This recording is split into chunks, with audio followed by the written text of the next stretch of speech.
a change of you have a change of heart, wanna make a brand new start. You've been living on the edge with forever as a pledge. No more giving it up, turning me loose, setting us free. Baby, keeping it real, cause we got what takes for sure. There's no turning back anymore. Can you see it's all a game? Life goes on all the same. If at first you don't succeed, all you've got is all you need. If you believe, then stake your claim. Hello, hello, Rise and Thrivers. How are you? Hope you had a fantastic day. Welcome to Rise and Thrive Together. If you are new to Rise and Thrive Together, we want to one, say welcome, and two, tell you that Rise and Thrive Together is a vibrant community committed to educating, empowering, and equipping you to live the life that you want through real talk, real actions, and you'll get those real results.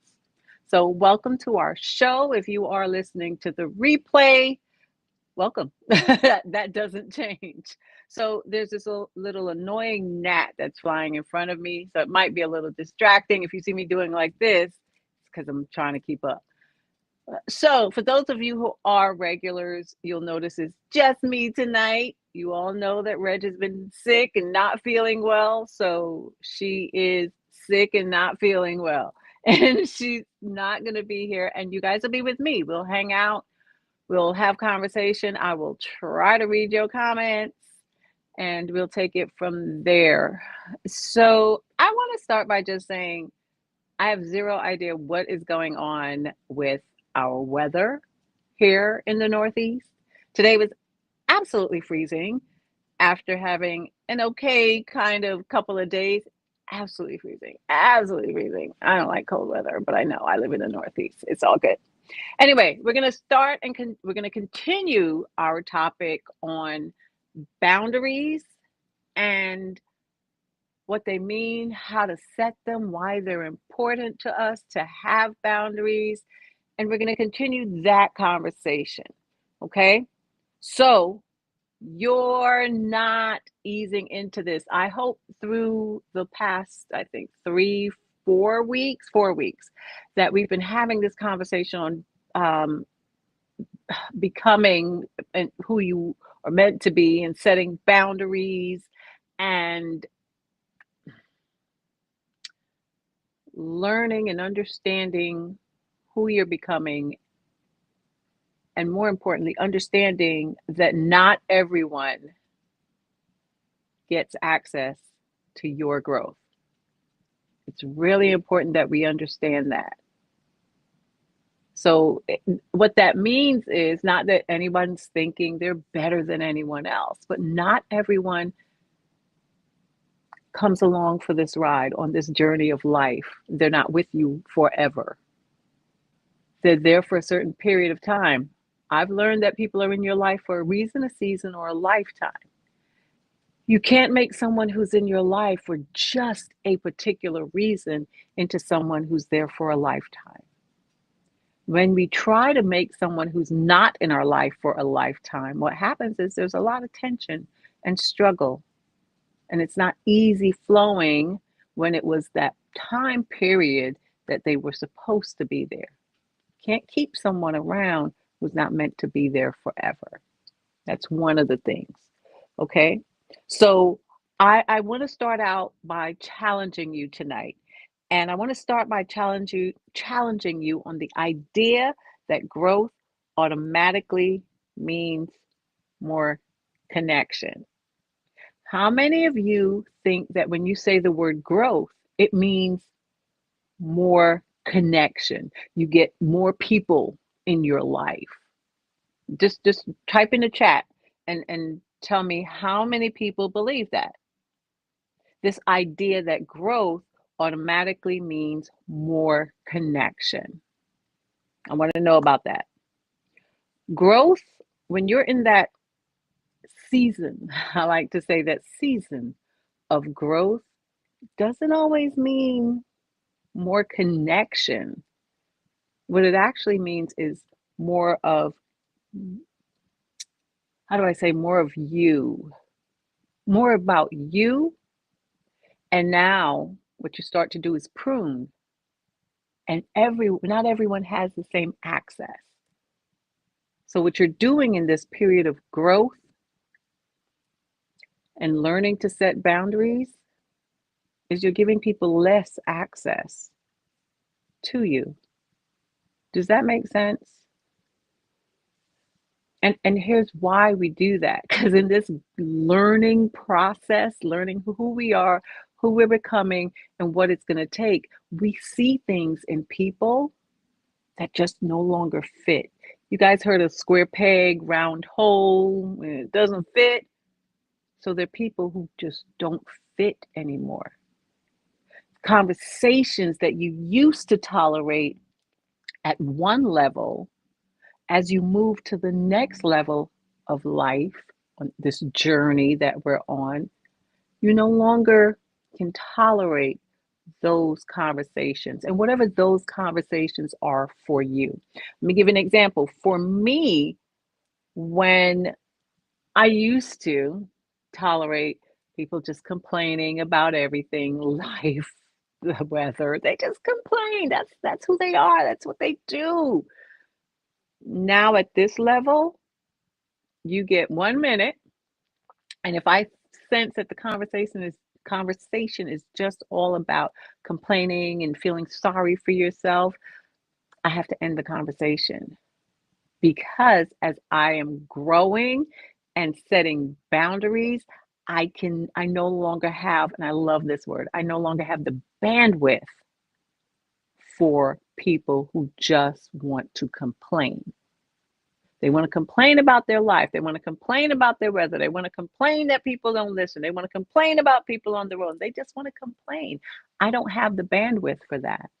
What I do have the bandwidth for in this season of my life is people who want to go and get in action, make things happen, not the people who are going to sit and talk about it. And I used to be one of those people, but I just don't have the bandwidth anymore for that. And so as we talk about boundaries, yes, I set the boundaries. Really good friend, we had the conversation. It was always, oh, and it's everybody else. And I'm like, okay, let's stop doing that. Let's have this conversation. I said, when we talk, I no longer want to talk about the past. I want to talk about what's happening here right now in your present and how that's going to add and help create and build your future. But what I will no longer tolerate is people who just live in the past and that's all they want to talk about. You can do it. I'm not saying you can't. You just can't do it with me. You don't have that access to my ear any longer with that conversation.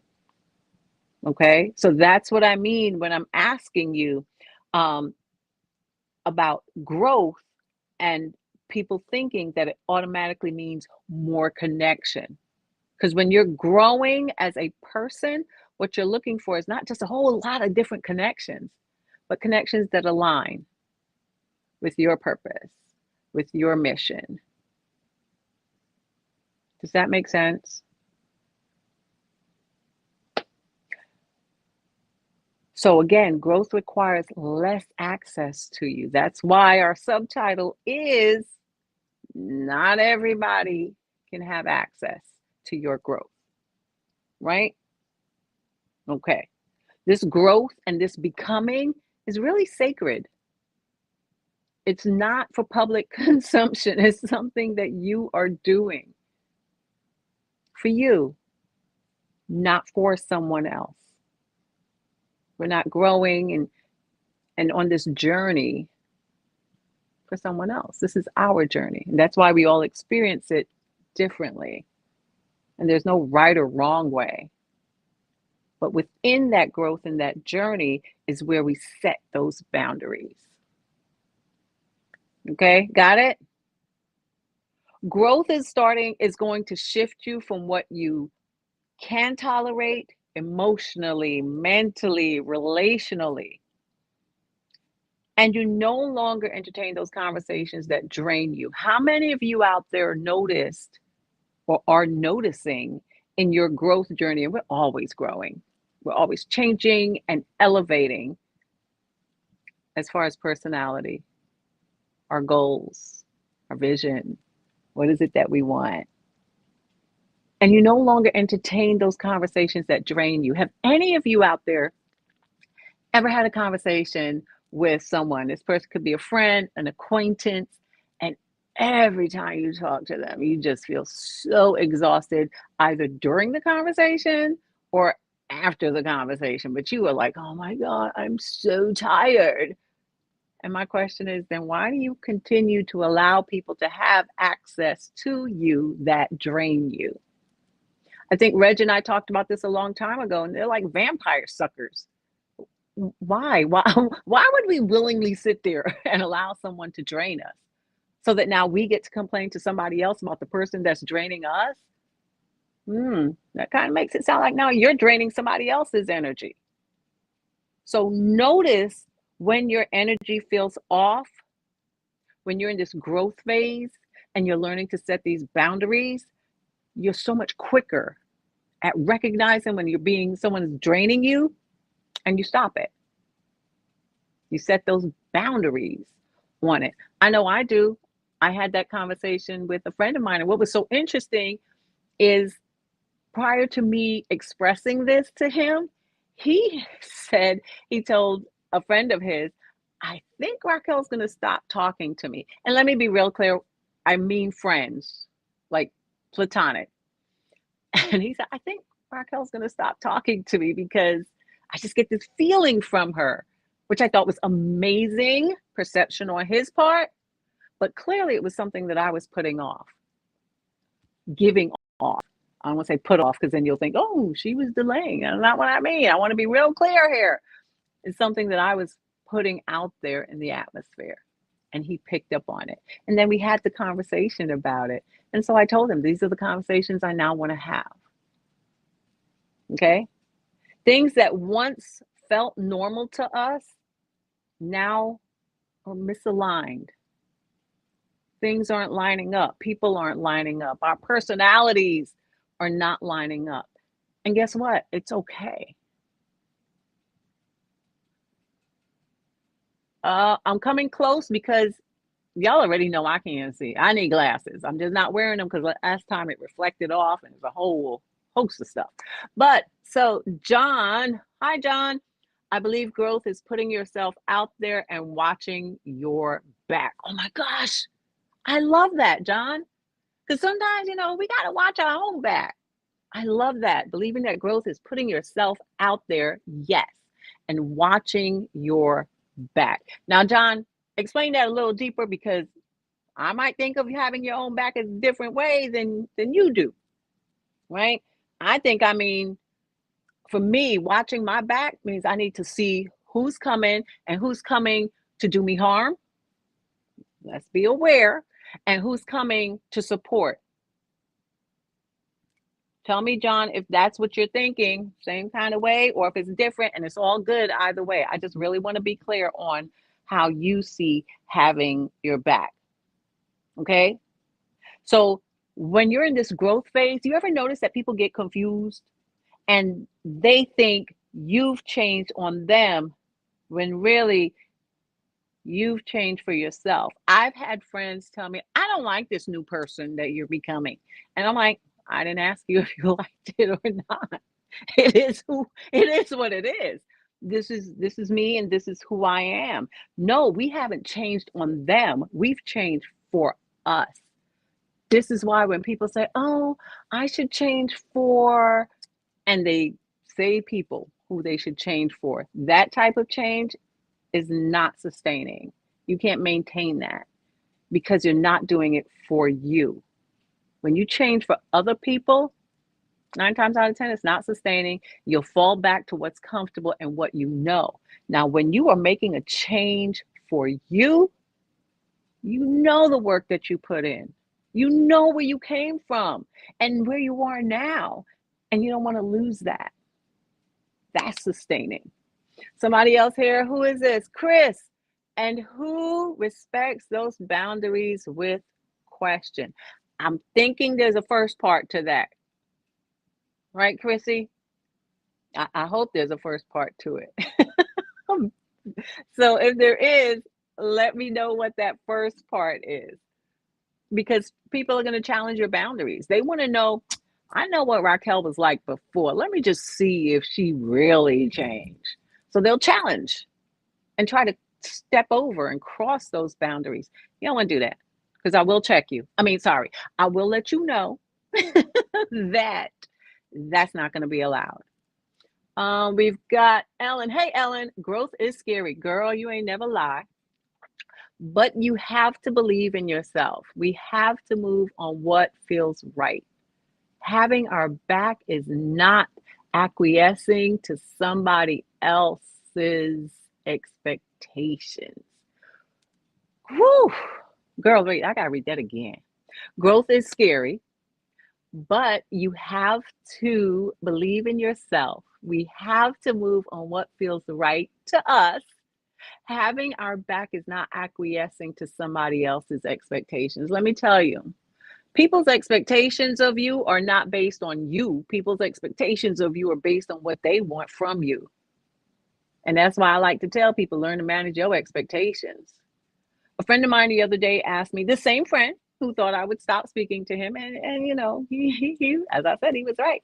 He said to me, where do you get this tenacity from to just get up and do stuff? And I'm like, because I'm doing stuff for me. I'm laying the groundwork and the foundation now so that later, and later could be 2 years from now, 3 years from now, I don't have to lay the groundwork and the foundation. I just start building on that foundation. When you're building a house, you just don't keep laying foundation. What you're going to have is a tall cement block. You've got to start building at some point. So the question becomes, what are you building? And people are always going to have expectations. I absolutely agree with that, Ellen, but it's not based on their expectations. Chrissy, I think having our own back means being okay with the outcome. Okay, I like that. You know, sometimes the outcome doesn't turn out the way we want it to or we thought it would. And then we can say, you know what, that's okay. Because what are we doing? We're learning. We are always learning, always growing. So I absolutely love that, Chrissy, that, yeah, sometimes it doesn't work, and that's okay because of this growth and this journey we're on of setting boundaries, pruning people away from us. Nothing against them, not making them right or wrong. It's just that we outgrow relationships in life. It just is what it is, right? Okay. So your nervous system starts rejecting what your old self accepted. Ouch. And now we're talking about the body is getting involved. It's no longer just here. It's our body now that's getting involved and starting to reject the stuff that we once accepted. Has anybody out there ever felt that? Ever felt that someone was saying something or you started thinking the old, that old wiring started to try to spark again and rewire itself? And then it was like, your body's like, I'm uncomfortable with that. Notice how I'm making this separation now. I was last week or the week before, I attended this 5-day series on trauma. Thank you, Susan, if you're on, because Susan sent that to me. And I actually made it a couple of days. I can't promise you I made it all day, all 5, but I did make it. And it's so interesting. One of the speakers, the first day, Gabor Mate, he wrote the book. He wrote a couple of books, but the one that I read was The Myth of Normal. And he was focusing on the body and our gut. He said, your body is what holds on to the trauma, not this, not your mind, but it's your body that holds on to the trauma, because it's your physical body that feels that gets the ailments and the the sickness and all of that, because it's an unresolved trauma that we didn't have, that we didn't resolve. Sorry, we didn't resolve the trauma, and so it what's the word I'm looking for? It expresses itself physically. And I'm like, wow, that's a new way of looking at certain things for me is physical. And what he said was, he said, your gut tells you. When you make a decision, your gut is like, girl, I don't know if that's it right there. You might want to think about that and make an adjustment.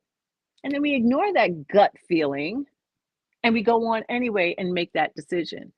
And then later, we come to find out the gut feeling was right. We shouldn't have made that choice. We should have chosen the other way. What was that? A lesson in learning to trust that gut feeling. Right now, some of you may not agree with that, and that's okay. I'm just sharing with you what I learned, and it was a different way of thinking for me, and I loved it. Yes, yeah, it was so interesting, mind blowing. If you guys have time, I suggest you read The Myth of Normal. It was such an incredible book. It's like super long, y'all. It's like War and Peace, maybe a little shorter than War and Peace, but darn close. It's giving War and Peace a run for its money as far as pages, but incredible, right? So before I could stay in a conversation that felt off just because I wanted to keep the peace, I didn't want my friends to feel bad. And now it's not that I want them to feel bad, but I don't want to feel bad. I don't want to eat that food anymore. I can't digest that. My body literally rejects when people speak less of themselves. And part of that is because I'm such a strong advocate for people feeling empowered that it's hard for me when people sit there and feel like, oh, I can't do this. I'll never be able to. That literally hurts me. And then I get frustrated. And then I'm like, oh, what is wrong with you? You absolutely can. Let's think about it. Let's work it through, right? Ellen, many times it presents physically before we are aware. Yes. What is that saying, Ellen? That's saying we're not even in tune with our own body. And I'm sure it's not just us that experiences that, Ellen. It's a lot of people. And that's why we need to slow down. We talked about everything. We need to do this thing called self-care, get in tune with our body. Some people do yoga, they do mindfulness practices, they do chanting, they do whatever it is so they can get centered and be focused on them. I was telling Reg and I were speaking, and I was telling her, I was like, listen, I need time. Now, before, what I would say is I feel like running away because there's so much happening. I'm doing so much. And now it's like, no, I just need time. I need time to fill my cup. I spend a lot of my days pouring into other people. And a friend of mine said to me, I have to recognize when my cup is getting empty and I need to pull back, fill up so I can keep pouring into others. Because some people want to pour into you, but I don't even have, oh my God, it would be so great if I had like an empty pitcher. Because imagine an empty pitcher and you're trying to pour into somebody. There's nothing coming out of something that's empty. So there's nothing to pour into someone else. But I have to recognize that, just like you do. You have to recognize when your cup is getting empty. Pull back, take a pause. Fill your cup so you can get back in and have something to pour into people. And I'm not saying it because, oh, everybody's a coach, everybody's a therapist, whatever. It doesn't have to be any of that. You could just have friends who always need you, right? So your body keeps, oh, yes. You know what, Chrissy, I purchased that book because Dr. Matei mentioned it when he was when he was running the classes, I would say. I bought that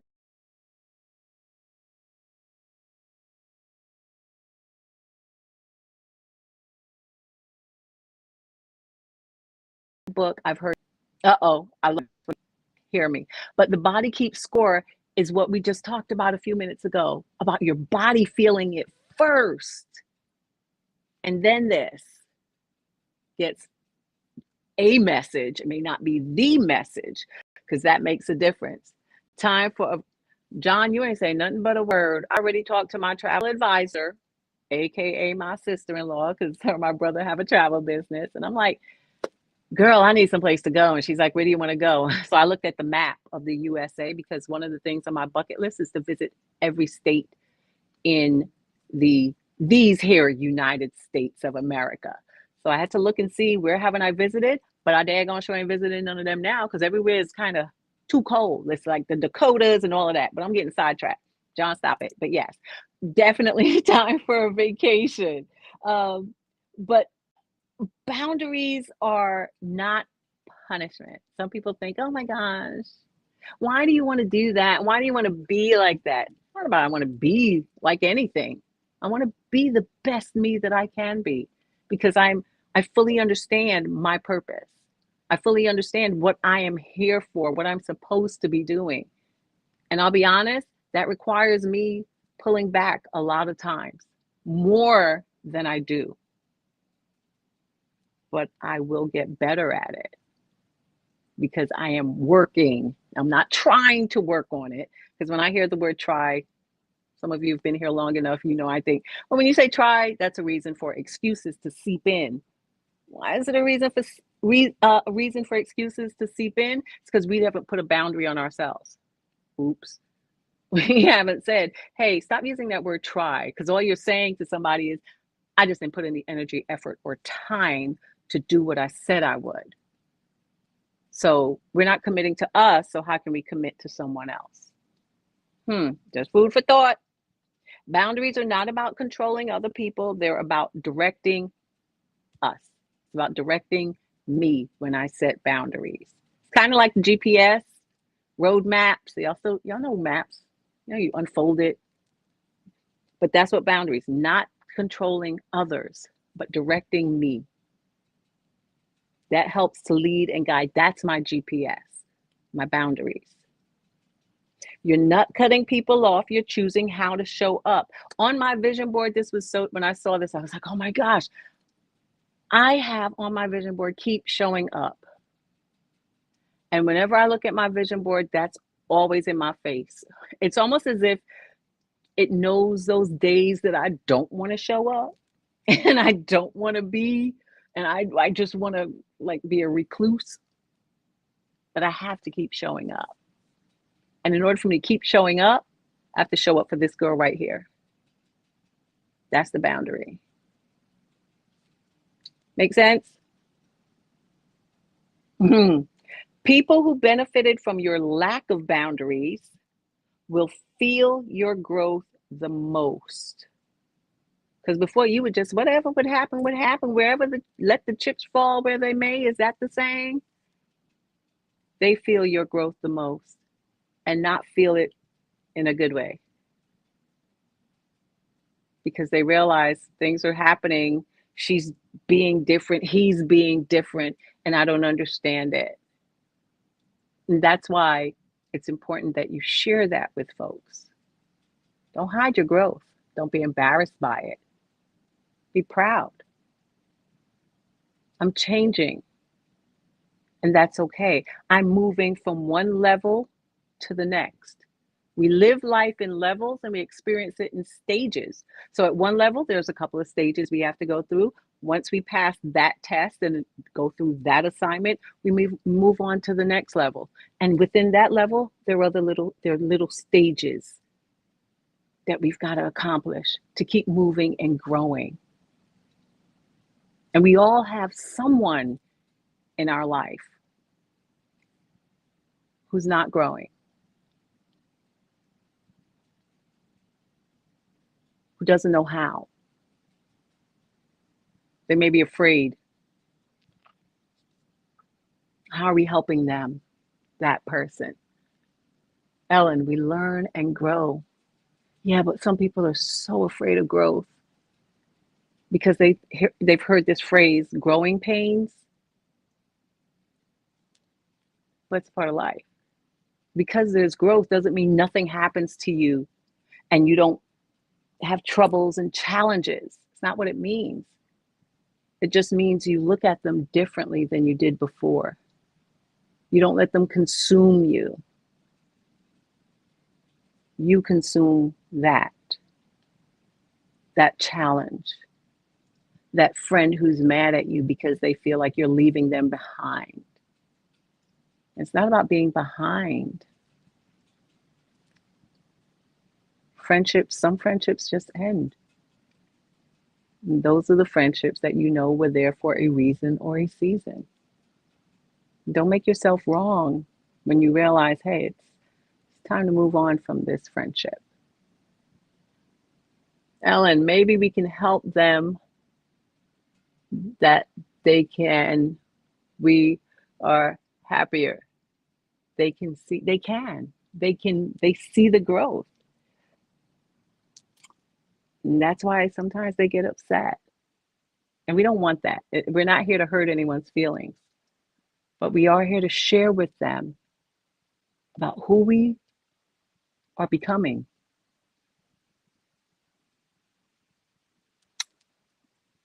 And if they're unhappy with that, then they're unhappy. You don't control someone else. The only person you can control is you. Can't control how someone feels because you've shared information. You can't control you. Maybe what you can control is how you've shared that information, meaning the tone. When was it shared? But don't stop your growth. Don't be embarrassed by your growth. As long as you're alive, there's going to be growth. But you have to choose it. You have to choose to be different. You have to choose to understand that the person you were is not the same person that's going to take you to where you want to go. There's got to be growth. And with growth comes boundaries. Don't let anyone shame you into having boundaries. Remember, it's for you, right? Ellen is saying self-growth is not a put down to anyone else. Absolutely not. It doesn't mean, people say, oh, you think you're better than I am. No, I am better than who. And now I see I'm just spot. I don't know if you guys can still hear me. I hope you can. I seem to be back now. But I want you to think about that as you walk through your week boldly, unapologetically, unashamed. We are unfinished canvases, Ellen. We are. But instead of thinking we're unfinished, we know that. But what are we putting on that canvas? As long as we're alive, absolutely. But we're always adding to that canvas. And that will create the most beautiful picture. I want to say thank you. Thank you. Thank you for tuning in. Thank you for your engagement. This was so exciting. I love, love, love this stuff. Reg and I appreciate you guys so much for being a part of our community. And if you are not a part of our community, get in the community, rise and thrive together community. Super simple, super easy. I wish you all the most exciting week. Let's make this week exciting. John, can't see, can still hear you. John, that always happens. I always just become a square, a black square. I'm so used to that by now. It's all good. It's all good. But I want you guys to remember this. Until next time, thank you, Ellen, for joining. You could have been doing anything else, but you're here. And we appreciate that. Until next time, ladies and gentlemen, stay grounded, stay curious, and keep choosing you. Take care.